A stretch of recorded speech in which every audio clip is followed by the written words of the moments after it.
Wise বসবাস করছেন।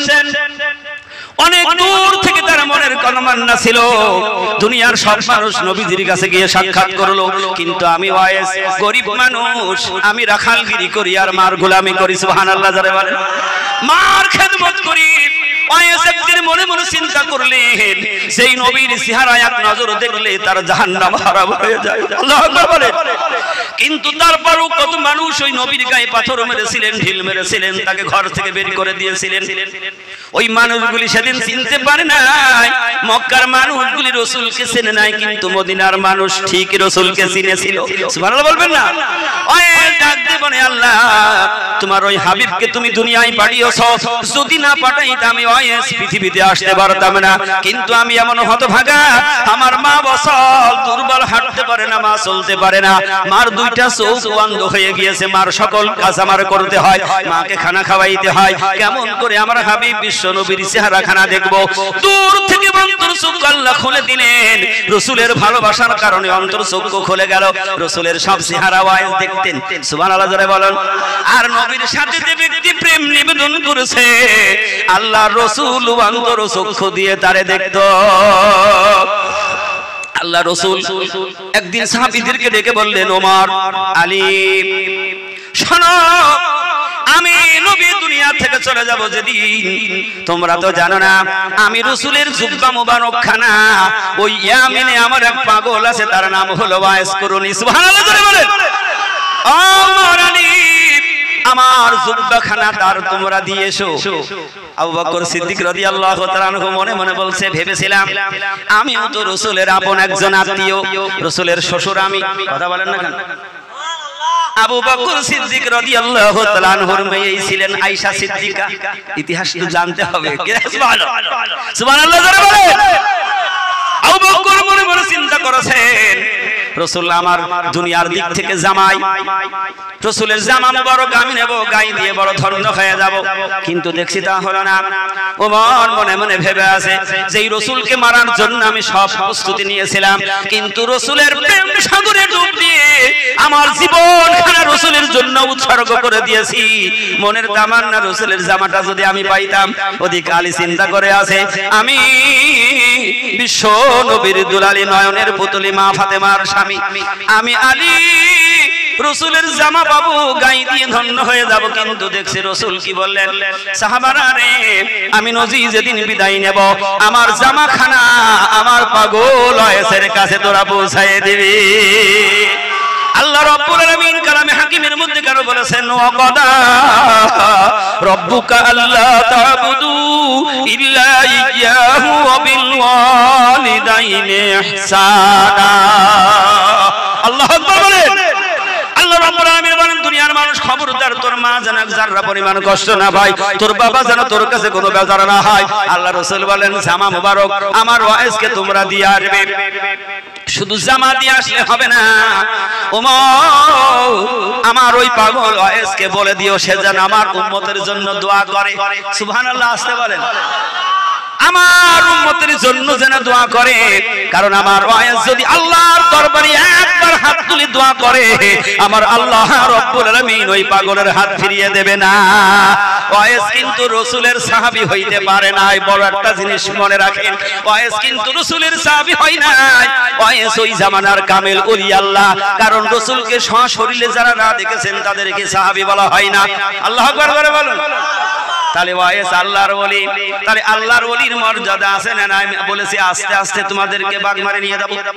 কোরআনের সাথে 100% যদি মিল না হয়, বাগমারি যাবার কোনো দরকার নেই। আর যদি কোরআনের আইন থাকে, বাগমারি মুর্শিদের দরবারে না গেলে সোজা রাস্তার সন্ধান পাওয়া যাবে না। আওয়াজ দিয়ে বলো সুবহানাল্লাহ।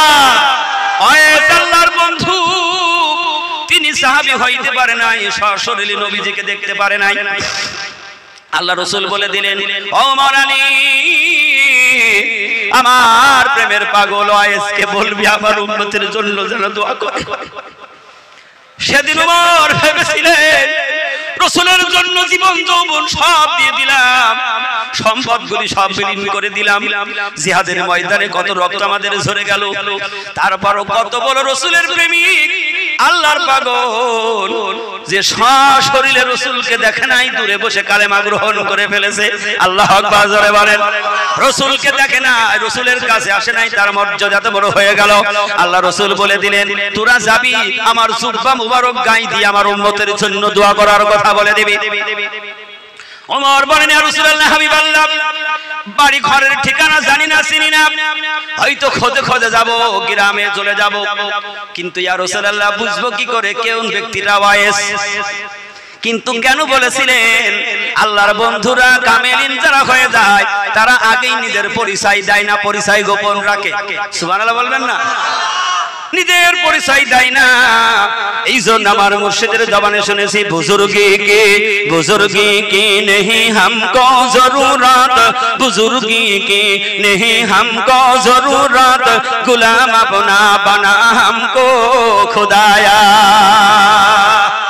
আল্লাহর ওলিরা তারা বলে, আল্লাহ দুনিয়ার বাদশা কি চাই না, দুনিয়ার শান শওকতের আশা করি না, দুনিয়ায় বড় মন্ডল মাতুব্বার কিছু হইতে চাই না, একমাত্র মাওলা তোমার গোলাম হওয়ার পাগল।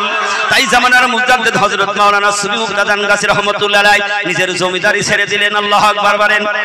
আদান গাছী গ্রাম থেকে হিজরত করে বাগবাড়ি মানিকতলায় চলে আসলেন। এই হিজরত কথাটা বলা সহজ, কিন্তু উপলব্ধি করেন অত্যন্ত কঠিন। আখিরি জামানার পয়গম্বর বিশ্ব নবী মুহাম্মদ রাসূলুল্লাহ সাল্লাল্লাহু আলাইহি সাল্লাম যেদিন হিজরতের রাতে চলে যাচ্ছেন, মদিনার দিকে রওনা করেছেন, আল্লাহর নবী বিশ্ব নবী বকর বলেন, রাসূল কিছুক্ষণ যায়, আবার মা বাবার জন্মভূমির থেকে ঘুরে ঘুরে আবার তাকায়। কারণ মা বাবার জন্মভূমির প্রতি মায়া দরদ বেশি হয়। রাসূল মদিনায় যায়, আবার পিছনে তাকায়। আবু বকর বলেন, ইয়া রাসূলুল্লাহ, আপনি বারবার কেন মক্কার দিকে আবার মাথা ঘোরাচ্ছেন? রাসূল বলেছেন, আবু বকর রে, আমি বুঝেছি তোরা বুঝতে পারলি না। আজকে আমি হয়তো মক্কাবাসীকে বুঝাইতে পারি নাই, হয়তো তারা আমাকে চিনতে পারে নাই। সুবহানাল্লাহ জোরে বলুন। আমি হয়তো বুঝাইতে পারি না, অথবা তারা আমাকে চিনতে পারে নাই। যদি তারা আমাকে চিনতো তাহলে আমি রাসূলকে আমার বাড়ি ঘর থেকে ছেড়ে পালিয়ে যেতে হতো না। আল্লাহু আকবার জোরে বলেন। আল্লাহর নবী বিশ্ব নবী হিজরতে বেরিয়ে চলে যাবেন। হিজরতটা কত বড় কঠিন কাজ। আল্লাহ রাসূল আলীকে ডাকলেন, আলী আমি তো হিজরত করে চলে যাব। ও আলী, তাহলে আমার ঘরে কে থাকবে রে আলী? আলী সেদিন রাসূলকে ডাক দিয়ে বলেছিলেন, ইয়া রাসূলুল্লাহ হাবিবাল্লাহ, আমি আপনার ঘরে থাকবো, কিন্তু আপনার চাদরটা আমাকে দিতে হবে। রাসূলের ভালোবাসা তামান্না কত বড়। আলী ডাক দিয়ে বলেন, ইয়া রাসূলুল্লাহ হাবিবাল্লাহ, আপনার চাদর মোবারকটা চাই। আল্লাহ রাসূল বলেন, আলী রে কেন? আলী বলেন, ইয়া রাসূলুল্লাহ হাবিবাল্লাহ, আপনার বিছানায় আমি শুয়ে পড়ব, আপনার ওই চাদর মুড়ি দিয়ে আমি শুয়ে থাকবো।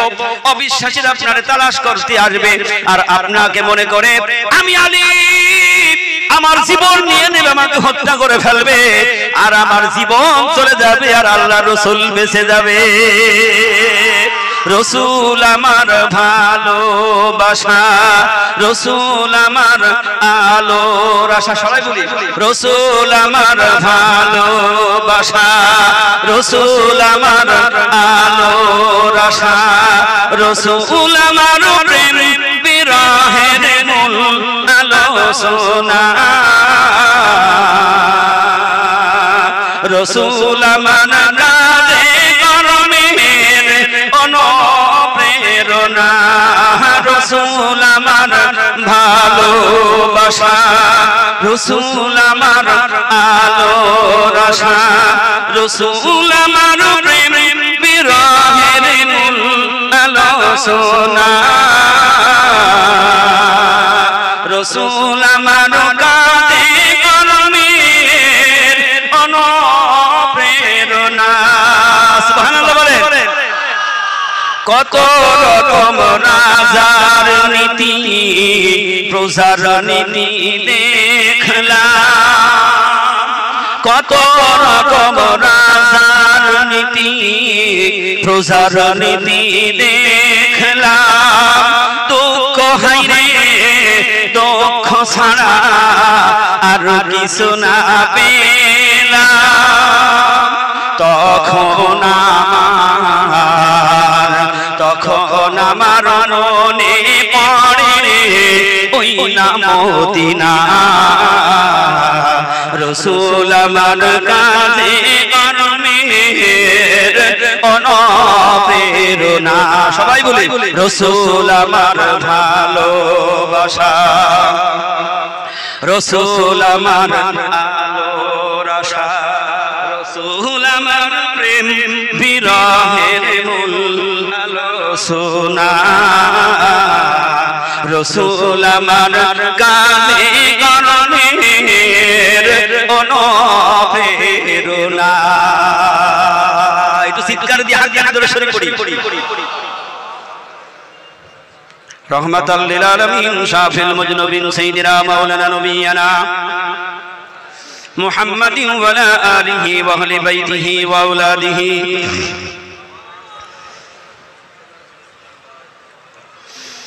ওয়া আলা আলি সাইয়্যিদিনা ইব্রাহিমা ইন্নাকা হামিদুম মাজিদ সুবহানাল্লাহ জোরে বলেন আল্লাহর নবী কারি বলেন ইয়া রাসূলুল্লাহ হাবিবাল্লাহ তারা আপনাকে পাবেন আমাকে হত্যা করবে আমি নবীর জন্য আমার জীবনটা চলে যাবে আমি আর শহীদ হয়ে যাব আমার মনের তামান্না হলো কিয়ামতের দিন আল্লাহ রাব্বুল আলামিন কোন শহীদের হিসাবে নেবে না সুবহানাল্লাহ জোরে বলেন আল্লাহ রাসূল হিজরতের জন্য রওনা করলেন আবু বকরের ঘরের দরজায় গিয়ে একটা টোকা দিলেন আবু বকর সাথে সাথে রাসূলের প্রেমিক আবু বকর এক সেকেন্ড দেরি করে নাই দরজা খুলে দিলেন আল্লাহ রাসূল বলেন আবু বকর রে এই রাত গভীর আর তুমি এক ডাকে দরজা খুলে দিলে আবু বকর তুমি কি ঘুমাও না সেদিন আবু বকর বলেছিলেন ইয়া রাসূলুল্লাহ হাবিবাল্লাহ এই রাতের অপেক্ষায় 6 মাস আমি দরজায় দাঁড়িয়ে আছি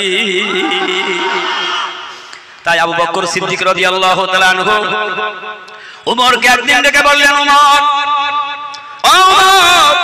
আসো দুই জনের নেকি বদলা বদলি করি তওবাকারীর নেকির ওজন কত মাওলানা আরিফ সাহেব বুঝিয়েছেন অনেক বয়ান করেছেন আবু বকর সিদ্দিক রাদিয়াল্লাহু তাআলা আনহু ডাক দিলেন ও ওমর তোমার নেকি আমার দাও আর আমার নেকিগুলি তুমি নিয়ে নাও সুবহানাল্লাহ জোরে বলেন আবু বকর বলেন তোর নেকি আমার দে উমর বড় খুশি হয়ে গেলেন উমর খুশি হয়ে বলেন আবু বকর ভাই কেন আমার নেকি তুমি নেওয়ার জন্য এত তামান্না করো আবু বকর বলেন ওমর রে যে যত বেশি গুনাহ করে ওই ব্যক্তি যদি তওবা করে আর ওই তওবা করার কারণে ওই ব্যক্তি বেশি নেকির মালিক হয়ে যায় ওমর ডাক দিয়ে বলেন আবু বকর রে আমি তোমার জীবনের নেকি আমার আশা নেই আমি তোমার জীবনের কোনো নেকি নেব না একটা রাতের নেকি আমার দরকার আওয়াজ দিয়ে বলো সুবহানাল্লাহ আবু বকর বলেন উমর রে কোন রাতের ইবাদতের কথা তুই চাস উমর ডাক দিয়ে বলেছিলেন আবু বকর সেই রাত যেই রাত তুমি নবীর সাথে হিজরত করে মদিনায় চলে গিয়েছিলে ওই মদিনার পথে রে আমার ওই মদিনার পথে হিজরত করতে চলছেন নবীজি চলছেন আধার রাতে গৃহে রাখিয়া গেলে হযরত আলীকে রে আমার ওই মদিনার পথে ওই মদিনার পথে রে আমার ওই মদিনার পথে কাফেরের ভয়েতে নবীজি পালালেন গোহাতে কাফেরের ভয়েতে নবীজি পালালেন গোহাতে মা সাথে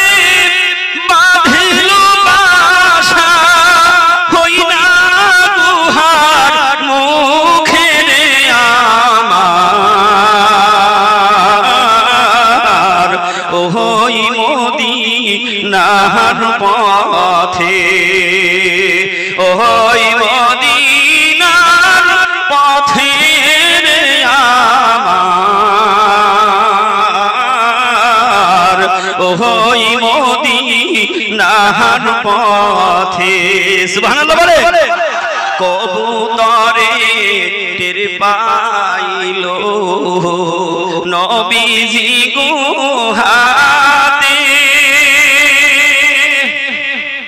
কবুতরে টের পাইল নবীজি গুহাতে ডিম পাড়িয়া বাঁধিল বাসা ওই না গুহার মুখে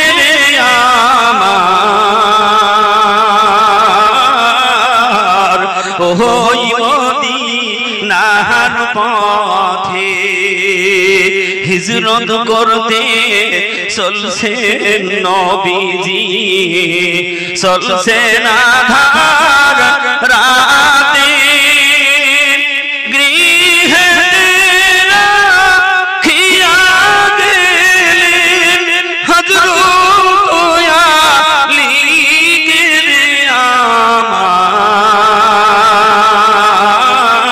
আমার ওই মদিনার পথে আওয়াজ দিয়ে বলেন সুবহানাল্লাহ। যারা নবীর প্রেমিক হয়ে যায় মনে আসেনি আমার জাদা আমার জুব্বা মুবারক নিয়ে গিয়ে আমার পাগল আল্লাহর বন্ধু ওয়াইসের কাছে দিবি সেজন্য আমার উম্মতের জন্য দোয়া করে সুবহানাল্লাহ জোরে বলেন।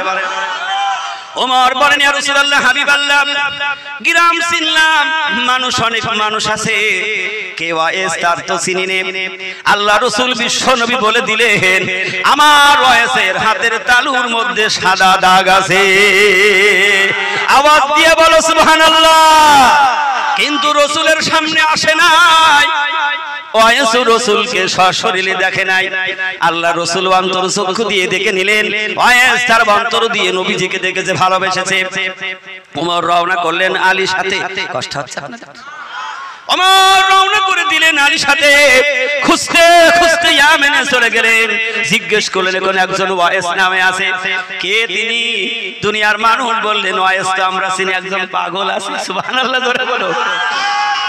এ পাগল তো সেই পাগল এ দুনিয়ার পাগল নয় এ পাগল হলো আমার আল্লাহ যেই পাগল ছিলেন আনাল হক যিনি বলে বেড়াতেন সে পাগল কার পাগল ছিল আল্লাহর পাগল ছিল ওয়াইস তো আল্লাহর পাগল। ওমর বলেন কোন থাকে ওয়াইস ইয়ামিনের মানুষ বললেন সে তো ওই গভীর জঙ্গলে বসবাস করে সুবহানাল্লাহ। যাই দেখলেন সত্যি রাসূলের শানে গুনগুন করে গান গাচ্ছে সুবহানাল্লাহ জোরে বলবেন না। রাসূলের মায়ায় বসে রয়েছেন তাসবিহ তাহলিল পাঠ করছে।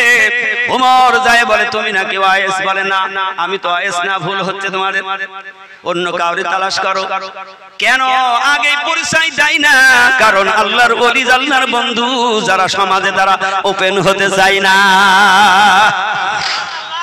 বলে না আপনি সত্যি করে বলেন কে ওয়াইস বলে না আমি ওয়াইস না। ওমরের মনে পড়ে গেল আল্লাহ রাসূল বলেছেন ওয়াইসের হাতের তালুর মধ্যে সাদা দাগ সুবহানাল্লাহ বলো সত্যি হাত ধরলেন হাতখানা যখন শাট করলেন দেখলেন তালুর মধ্যে সাদা দাগ রয়েছে। ওমর ডাক দিয়ে বলেন ও ওয়াইস পালাবার রাস্তা নেই তোমাকে আর ছেড়ে দেব না পেয়ে গিয়েছি তুমি ওয়াইস বলে তোমরা কে বলো সুবহানাল্লাহ ধরে বলেন বলছে তোমরা কে উমর ডাক দিয়ে বলেন আমি তো সেই উমর যেই উমর নবীর মাথা নেবার জন্য রওনা করেছিলাম 100 উট পাবো বলে নবীর চেহারা মুবারক দেখেছি আল্লাহর কোরআনের কাছে গিয়ে দাঁড়িয়েছি নিজে পাগলের মতো এতিমের মতো যখন দাঁড়িয়েছিলাম কোরআন আমার মধ্যে এমন নূর ঢুকিয়ে দিয়েছিল সব বাদ দিয়ে আমি নিজে উমর নবীজির কাছে মৃত্যুবরণ করেছি আমি সেই উমর। তুমি কে বলে আমি আলী আমি তো রাসূলের সেই জামাই ফাতেমার স্বামী সুবহানাল্লাহ। ওয়াইস বলছে সত্যি তোমরা রাসূলকে কি দেখেছো আল্লাহু আকবার বলেন। ওয়াইস ডাক দিয়ে বলে সত্যি তোমরা কি আমার হাবিব বিশ্ব নবীর চেহারা দেখেছো নাকি ওমর বলেন ওয়াইস দেখেছি ওয়াইস সেদিন বলেছিলেন কেমন চোখ দিয়ে দেখেছিলে বলো? আমার হাবিব বিশ্ব নবীর কপালের হুর মুবারক কেমন ছিল? সুবহানাল্লাহ জোরে বলো। একটা সুন্দর প্রশ্ন করে ফেললেন। সবাই মুখের দিকে তাকালে দেখা যায়, কিন্তু সাহাবীরা রাসূলকে তো ভালোবাসতেন। রাসূলের সম্মানের খাতিরে, রাসূলের মায়ায় রাসূলের মুখের দিকে তাকাবার সময় পেত না। তারা রাসূলকে এত শ্রদ্ধা করতেন, ভালোবাসতেন, সব সময় নবীজির সামনে মাথাটা নিচু করে থাকতেন, যেন রাসূলের উপর একটা কথার আওয়াজ পর্যন্ত ভেসে না যায়। জোরে বলেন সুবহানাল্লাহ। সত্যি রসুলকে দেখছো নাকি যদি বলো, তাহলে বলো আমার রসুলের ভুর মুবারক কেমন? ওমর আটকে গেছে, নারী বলতে পারে না। ওয়াইস ডাকতে পারেন আমার কাছে শোনো, আমার নবী বিশ্ব নবী মুহাম্মদুর রাসূলুল্লাহ সাল্লাল্লাহু আলাইহি ওয়াসাল্লামের ভুর মুবারক দুইটা একসাথে জীবিতেছিল। আওয়াজ দিয়ে বলো সুবহানাল্লাহ। আবার ডাকতে পারে ওমর, ও আলী, সত্যি কি তোমরা রাসূলের প্রেমিক আশিক হয়েছিলে নাকি? আল্লাহু আকবার বলেন। আলীও কথা বলে না, ওর কোনো কথা বলে না। ওয়াইস এমন প্রশ্ন করছে, জবাব দেওয়ার মতো কোনো পথ নেই। ওয়াইস বলছে, সত্যি যদি তুমি আমার নবীর আশিক হতে, নবীর প্রেমিক হতে রে আলী, আজকে তোমার গালের মধ্যে একটা দাঁত থাকার কথা ছিল না। আমি আমেন থেকে শুনেছিলাম উহুদের ময়দানে আল্লাহর নবী বিশ্ব নবীর দান মুবারক শহীদ হয়ে গিয়েছে। এই কথাটা যখন ভেসে এসে গেল আমার কানে, সুবহানাল্লাহ ধরে বলেন, আমি চিন্তা করলাম নবীজির মায়া দরদ আমার যখন লেগে গেল, আমি আমার বিবেক দিয়ে চিন্তা করলাম দাঁত যদি কোনো মানুষের ভেঙে যায়, সে ভালো খাবার চিবিয়ে খাইতে পারে না, ভালো খাবার চিবিয়ে খাইতে পারে না। আমি ওয়াইস চিবিয়ে পেট করে খানা খাবো, আর আল্লাহর হাবিব কষ্ট করবে, সে তো আমার সহ্য হবে। ওয়াইস চিন্তা গবেষণা করে একটা পাথর হাতে নিয়ে সামনের দাঁত ভেঙে ফেললেন। দাঁত ভাঙার পরে চিন্তা করলেন, সর্বনাশ, আমি তো কিছুই খবর জানি না, বুঝি নাই আমার নবীর কোন দাঁত ভেঙেছে আর আমি কোন দাঁতটা ভেঙে ফেললাম। নবীর আশিক প্রেমিক হইলে ওই মানুষটা মুস্তাজাবুদ দাওয়া হয়ে যায়, আর আল্লাহর রাসূল তার প্রতি রাজি আর খুশি হয়ে যায়। আর ওই বান্দা যখন আল্লাহর দরবারে হাত তুলবে রে মুসলমান, দুনিয়া উল্টায় যাইতে পারে, আল্লাহর ওই মনোনীত বান্দার হাত ফেরত যাইতে পারে না। ওয়াইস একটা একটা করে দাঁত ভাঙতে ভাঙতে গোটা দাঁতগুলি সব ভেঙে ফেললেন। ওয়াইস চোখের পানি ছেড়ে দিয়ে বলল, রে ওমর, সত্যিকারের আশিক প্রেমিক হইলে নবীজির দাঁত ভেঙে শক্ত খাবার খাইতে পারে নাই, কষ্ট করেছে রে ওমর, তোমার গাল বুঝাই তো দাঁত থাকার কথা ছিল না। ওমরের আর বুঝতে বাকি রইল না কত বড় রাসূলের প্রেমিক আশিক। ওমর জামা মুবারক দিয়ে বলে, ওয়াইস রে, বিশ্ব নবী মুহাম্মদ রাসূলুল্লাহ তোর জন্য রাসূলের গায়ের জুব্বা মুবারক তোর জন্য পাঠিয়ে দিয়েছে রে ওয়াইস। ওয়াইসের হাতে যখন তুলে দিলেন, তারপরও বলছে, মনে হয় ভুল আছে, আমি তো সেই ওয়াইস না। ওমর ডাক দিয়ে বলেন, ওয়াইস, পালাবার কোনো পথ নেই, বুঝেছি তুমি রাসূলের আশিক, তুমি রাসূলের প্রেম সাগরে ডুব দিয়েছিলে সেই পাগল ওয়াইস। সুবহানাল্লাহ। ওয়াইস, আমার নবী বিশ্ব নবী বলে গিয়েছে, আমার ওয়াইস যেন আমার জামা মুবারক গায়ে দিয়ে আল্লাহর দরবারে দোয়া করে। সুবহানাল্লাহ জোরে বলো। আল্লাহর দরবারে যেন দোয়া করে, আমার আল্লাহর কাছে দোয়া করবে আমার উম্মতের গুনাহ মাফ করানোর জন্য। ওয়াইস তো তিনি আল্লাহর ওলি। সুবহানাল্লাহ জোরে বলেন। মনে আছে তো? আল্লাহর ওলিদের দিকে তাকাও, এক নজর বাগবাড়ি মানিক কালার দিকে তাকাও, যিনি দুনিয়া বোঝে না, দুনিয়ার কোনো শান শওকত বোঝে না, আর মায়ের বোঝে না, মানব জাতির কল্যাণের জন্য, মুক্তির জন্য সুফি মুফতি আজান গাছির রহমাতুল্লাহ আলাইহি নিজের জীবনখানা কুরবানি করে দিলেন। সুবহানাল্লাহ বলেন। সুফি মুহসিন রহমাতুল্লাহ আলাইহি নিজের জীবন মুর্শিদের জন্য সেদিন তিনি উৎসর্গ করে দিয়েছিলেন। কেমন পাগল আশিক ছিলেন আমার মুর্শিদ সুফি মুহসিন রহমাতুল্লাহ আলাইহি, মুর্শিদের কেমন পাগল ছিলেন, এই দুই একটা কথা বলে আমার আলোচনা শেষ করব। কষ্ট হবে না তো আপনাদের? সুফি মুহসিন রহমাতুল্লাহ আলাইহি মুর্শিদের দরবারে থাকতেন। জওয়ান কালে মুর্শিদকে ভালোবেসে ফেলেছিলেন। হঠাৎ মুর্শিদের বাবা মার পক্ষ থেকে আওয়াজ আসলো, বাড়ি আয়, বিয়ে শাদী করতে হবে, সংসার করতে হবে, এইভাবে তো থাকলে চলবে না। কথা বলেন। এটা কোনো অন্য কথা বলে না, এটা পরিষ্কার সুন্দর কথা। কিন্তু সবার চাপে চলে গেলেন, যাইতে চাই না। মুর্শিদ বসে যা, তাড়াতাড়ি যা, চলে যা, তাও যাইতে চাই না, শুধু দাঁড়িয়ে দাঁড়িয়ে কাঁদছে। মুর্শিদ যখন ডাক দিয়ে বললেন, যাবি আমার দরবার থেকে বেরিয়ে যাবি। আল্লাহু আকবার জোরে বলেন।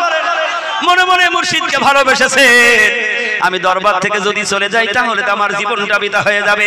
মুর্শিদের হুকুম মানার জন্য চলে গেলেন। খুব সংক্ষেপে বলছি, মুর্শিদের হুকুম মানার জন্য চলে গেলেন। বাড়ি গেলেন, বিয়ের ব্যবস্থা হয়ে গেল। সেই রাত্রে বিয়ে হয়ে গেল, বাসর ঘরে আছে, ঘুম আর আসে না। সুবহানাল্লাহ জোরে বলে। রাত গভীর সময়, 12টার সময় বাসর ঘর ফেলে থুয়ে দরবারে হুজরার দরজায় এসে দাঁড়িয়ে রয়েছেন। পাগল কাঁদছে আর কাঁদছে। কেন কাঁদছে? কারণ আমার মুর্শিদ বলেছে, যাবি না আমার দরবার থেকে বেরিয়ে যাবি। কেমন মহব্বত ভালোবাসা ছিল। হুজরা মুবারকের দরজা খুলে দেখলেন, কিরে তোর না আজকে বিয়ে হয়েছে, আজকে বাসর ঘর। আরে পাগল, তুই হেঁটে চলে এসেছিস। সুবহানাল্লাহ ধরে বলেন। শুধু কাঁদছে আর কাঁদছে। তার কারণ হলো মুর্শিদকে এক নজর না দেখলে কলিজায় আর ঘুম ধরে না। সাহাবায়ে কেরাম ওই রকমের ছিলেন, ওয়াইস ঠিক ওই রকমের পাগল।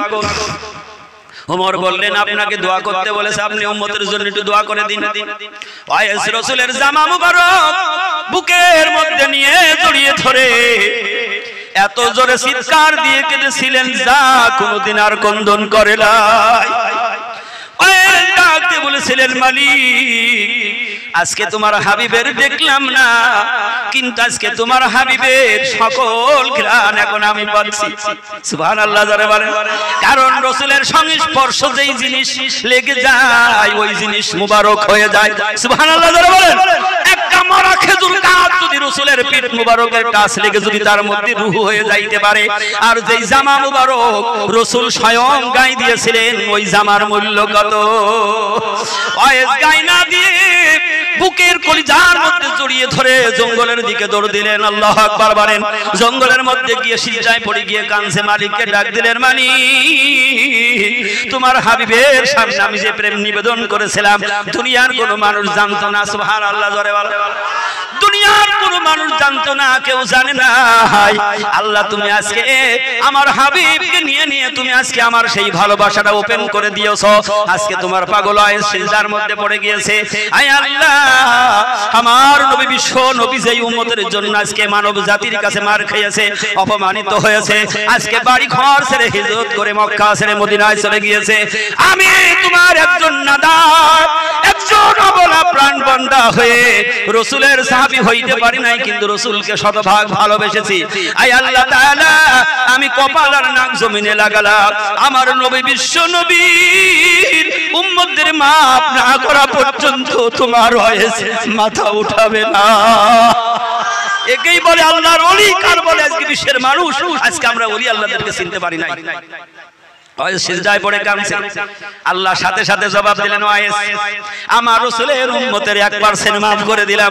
ওয়াইস বলে, আল্লাহ আমি 1% বুঝি না, আমি 100% বুঝি, আমি 100% বুঝি। আল্লাহ বলেন 10% maaf করে দিলাম। ওয়াইস বলে, না হবে না, আমি 10% বুঝি না, আমি 100% বুঝি। আবার আল্লাহ বলেন 20% maaf করে দিলাম। ওয়াইস বলে, না 20 হবে না, আমি 100% বুঝি। সুবহানাল্লাহ জোরে বলেন। আল্লাহ বলেন 30% আমি maaf করে দিলাম। ওয়াইস বলে 30 বুঝি না। আল্লাহ আবার বললেন 40% maaf। আল্লাহর কাছে দাবি করে আর মঞ্জুর। সুবহানাল্লাহ জোরে বলেন। ওমর আর আলী বললে, আর কত সময় দাঁড়িয়ে থাকবো, চলে যেতে হবে। ওমর গিয়ে ডাক দেয়, ওয়াইস মাথা উঠাও, আর কত সময় অপেক্ষা করব? কিন্তু ওয়াইস যে সিজদার মধ্যে পড়ে উম্মতের গুনাহ maaf করার সেই খবর ওমরের কাছে ছিল না। জোরে বলুন না সুবহানাল্লাহ। ওয়াইস মনে মনে চিন্তা করলেন, আল্লাহ রাসূল বলে দিয়েছেন আমার পরে আর কোনো নবী হবে না, আমার পরে আর কোনো পয়গম্বর আসার দরজা নেই, রাস্তা বন্ধ হয়ে গিয়েছে। আমার আল্লাহ সুবহানাহু ওয়া তাআলা যদি আমার পরে আবার নবী পাঠাইতো, তাহলে আমার সাহাবী উমর আল্লাহ তাআলা তাকে নবী বানিয়ে দিত। ওয়াইস মনে মনে চিন্তা করলেন, বড় সম্মানীওয়ালা মানুষ, বড় ইজ্জতওয়ালা নবীদের সাহাবী, তার ডাকে যদি সাড়া না দেই তাহলে তো আমি বেয়াদবি করে ফেলবো। ওয়াইস মাথা উঠিয়ে দিলে ডাক দিল, রে উমর তুমি আমার সিজদা থেকে উঠাইলা, যদি আর একটু দেরি করতা আমি আমার নবী বিশ্ব নবীর উম্মত হলে 100% মাফ না করা পর্যন্ত মাথা উঠাইতাম না। একটু আওয়াজ দিয়ে বলি সুবহানাল্লাহ। তাহলে আল্লাহর ওলিদের ক্ষমতা আছে না নাই? আল্লাহ রাব্বুল আলামিন এই জন্য কোরআনে হাকিমের মধ্যে বলেছেন, আলা ইন্না আউলিয়া আল্লাহি লা খাউফুন আলাইহিম ওয়ালা হুম ইয়াহজানুন। আওয়াজ দিয়ে বলুন সুবহানাল্লাহ। এই জন্য আমার সম্মানিত ভাইয়েরা, বাবাজিরা, আজকে আমরা সেই কামেল ওলি আল্লাহর মজলিসে এসেছি। কামেল ওলি আল্লাহ সুফি মুফতি আজান গাছী রাহমাতুল্লাহ আলাইহি শেষ জামানার আজকে আমাদের পথ দেখানোওয়ালা একজন মুর্শিদ, এতে কোনো সন্দেহ নেই। আওয়াজ দিয়ে বলুন সুবহানাল্লাহ। আমরা সবাই দুনিয়া ছেড়ে চলে যাব, কিন্তু এই দুনিয়া থেকে কি নিয়ে যাব? তাই আমার মুর্শিদ বলে দিলেন, বিনা কাজায় 5 ওয়াক্ত নামাজ, নামাজের পরে এই কোরআনের ওজিফা। এই ওজিফা যদি তুমি আমল করো